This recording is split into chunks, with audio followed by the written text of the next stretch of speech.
It's definitely been a while since I've made a personal vlog. I mean, mostly I am a sports channel and I talk Calgary sports and been talking about other major leagues, which I've been obviously focusing on that it's been a while since I made a personal vlog here. So let's get back into my personal vlogs here. Here are up to number 87. I'm going to call this one Never Have Economic Confidence Again. And what I mean by that is I'm definitely not going to have economic confidence again. Never say never, but let's get realistic here that, it's definitely getting tougher to get ahead here. And you can definitely forgive me for never having economic confidence again, or it's going to be a long time before I get some. It's because for much of my adult working life, I don't know where you can put me. I mean, you could say I'm an early millennial or Xennial, or I'm not in the generation Y there.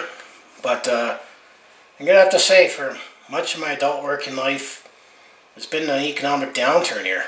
I'm almost thinking about going back to 9/11 there. And then there was a couple good years there. And then the first one was what they call the Great Recession, or the global financial crisis that happened in 2008 there, and I was just in time after I graduated from college and able to get started in my career there. And then we had that, and then it did also happen that I also be able to buy my first place, which then I've moved into this place here since then. But one thing that definitely used to happen, that I understand used to happen, but definitely does not happen now, is you buy a place, you work hard, you pay it down, and you actually built this thing called equity. What is that? I don't know.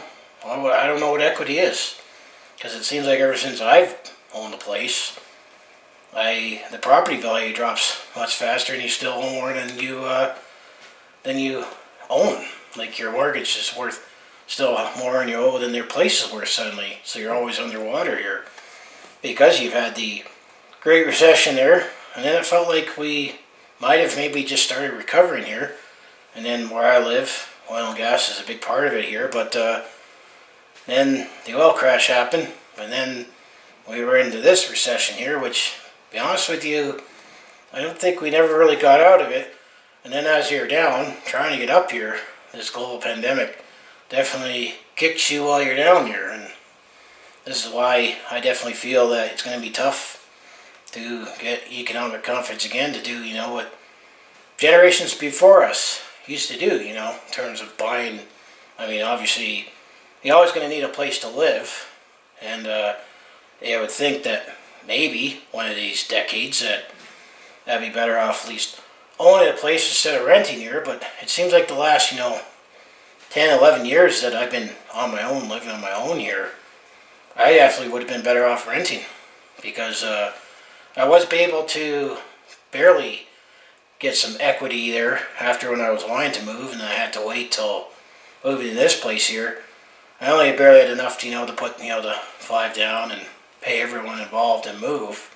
But you're hearing that that's not something that used to happen, or at least they told us in school that always buy a place because it's going to appreciate value. Well, it certainly hasn't in my generation or my adult life, because we've had, essentially 3-4 recessions, in the last 20 years, it seems like, if you count 9/11 there, because there was definitely some economic crisis there, but it definitely was a lot shorter than what we're going through now with this global pandemic here, with COVID-19 here, and I also might have said in some of my other previous videos here that I feel that we're feeling the same emotions that from 9/11 till now here, is that, suddenly everything is scary, and that we think long and hard about things that we never thought long and hard about before here, and eventually are we going to accept, giving up our freedom to have a little more safety and security?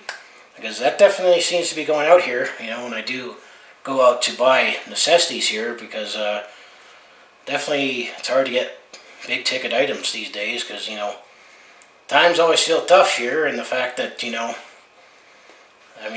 buying a vehicle definitely something I can't afford, and it's getting less and less, about buying other things. Or I'm happily single here, plus partly my life has worked out that way, but I think another thing that stopped me from wanting to potentially raise a family is, not having economic confidence, because you just never know.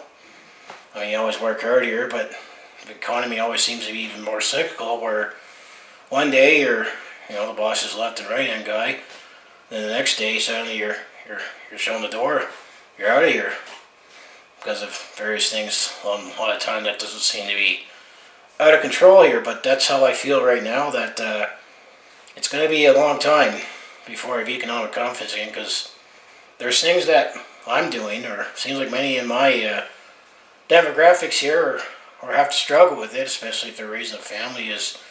That's why it's delayed now, where you go to this thing called buy a house, buy a car, raise a family. It's definitely happening much later now, because now you got to go to school to be able to have something here, and even then I almost have to debate there. I mean, it's still worth maybe going to college to pursue something you want to do here, but then you have some other people that don't go to college here, or even go in some cheaper school and make just as much money as someone who went to college or university, and still have to deal with the same cyclical nature of the economy here. But there's definitely stuff that's happening in our generation, and I'm going to say kids ahead here, that you can debate. Do we have it worse off, and economically, than previous generations? But it's easy for me to say yes, we do. I mean, everything is a lot more expensive. Cost of living hasn't increased, but the pay hasn't. I mean, you can debate that. Back when our parents and grandparents, they had double-digit mortgage rates, and Great Depression there, if you go way back here. But they're also the last generation that said, "Oh, I bought this house for $50,000, and now if I sell it today, it's $500,000, and if I want to, I can maybe downsize and retire." And that's definitely another thing that I don't think it's going to happen in our generation. At least the way things are going right now is, I don't think we are ever going to get to retire. And, we're probably going to be dead when we're working here, just from, all these recessions, and now going through this pandemic here, that if the government isn't even saying, "I don't think we're ever going to recover from this," well, I'm definitely feel that myself, that I don't think we ever are going to recover from this, especially, if the government says that. But it's just getting tougher for our generation to get ahead here. But that's just my feeling on it right now, that I just don't think I'll ever have economic confidence again to be doing things that, our previous generations done at our stage of life here. But what do you think of this? This is my take. What do you think here? And, this is definitely something that I wanted to get off my chest, and figure I want to put out there. It's almost similar to, I think it was Personal Blog 25, where I said my feelings on the economy since 2008, and it still definitely feels true today, over 12 years later, that it feels like times are still tough, and we never really fully recovered from the Great Recession that happened in 2008 there. I summarize it, that happened. Then maybe we just started recovering, and then 2015 happened, and we never really got out of the recession, at least in this part of the country here. And then this global pandemic has just kicked us while we're down here. But that's just my summary here. I somehow have to accept that, but I think, people, all of us, I think, are a little slow to accept that, we are definitely a little financially disadvantaged here, and worse off here. The only other way that maybe we would get ahead, and not necessarily going to bank on it, is maybe if the parents sell their house that they bought for $50,000, that they could sell it for $500,000, maybe. But I'm definitely not taking that to the bank here. I'm just keeping it that way. But that's what I feel about this personal blog here. So anyway, if you want to follow along with this Calgary sports fan's journey, home the Flames, Hitmen, Roughnecks, and Stampeders, I mostly talk Calgary sports on my channel here, and I've definitely been talking about other Major League sports and their return to play plans during this global pandemic here. But I also do personal vlogs, and I do have some attempt at comedy videos planned to do here, but I only have so much time to make content in, and of course it's the editing and the rendering and uploading here, plus still working full time, which thankfully I'm still able to do that, regardless if it's at home or in the office in the old traditional way. But I think that's another thing that's going to definitely change from all this. But I also share my experience, let's say I'm on the road or at a sport event here, which the way things are right now, there won't be anything new in that, but I still have all that on my channel here, so if it all sounds like you'd be interested to watch, to follow along with this Calgary sports fans journey, regardless of where we are and things are right now. But this is my feeling on the economy overall here, and just it's definitely going to take a lot for me to maybe gain some economic confidence again. Hopefully that maybe one of these decades that our generation might finally get to boom here, because I saw another articles here that they are going to call our generation the unlucky generation or generation screwed here, or saying that we're just like boomers except we never had a time to boom here, and it's all indications are pointing to that right now here. But this is my personal vlog here, and as I getting back to what else to do my channel, I also have my other social media links down in the description below here. So as I say here, I'll see you in the next video here, and hopefully I'll maybe be able to pump out a little more of my secondary content here, because maybe there'll actually be games to talk about when it comes to my sports here. So anyway, I'll see you then.